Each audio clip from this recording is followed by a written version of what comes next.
শুক্রবার চট্টগ্রামে দুর্বার রাজশাহী মুখোমুখি হয় সিলেট স্ট্রাইকার্সের। টস জিতে আগে ব্যাটিংয়ের সিদ্ধান্ত নেয় রাজশাহী। দলটির হয়ে ওপেনিংয়ে নামেন মোহাম্মদ হারিস ও জিশান আলম।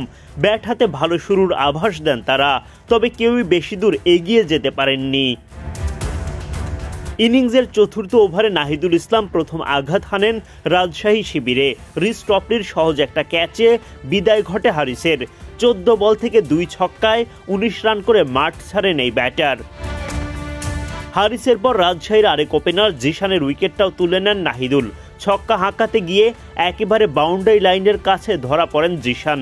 দুর্দান্ত ডাইভে চোখ ধাঁধানো একটা ক্যাচ লুফে নেন রনি। 18 বলে 2 ছক্কা 1 চারে 20 রান করেন জিশান।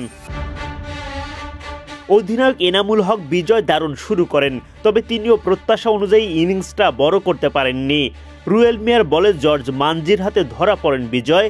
22 বলে 3 চার ও 2 ছক্কায় তিনি করতে পারেন 32 রান।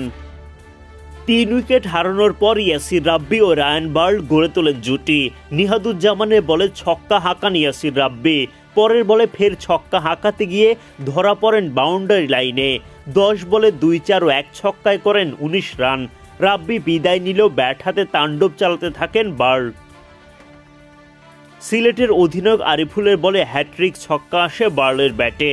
শেষ পর্যন্ত অবশ্য নিহাদুজ্জামানের বলে উইকেট হারান এই জিম্বাবুয়ান তারকা। 27 বলে 41 রান করে বিদায় ঘটে তার।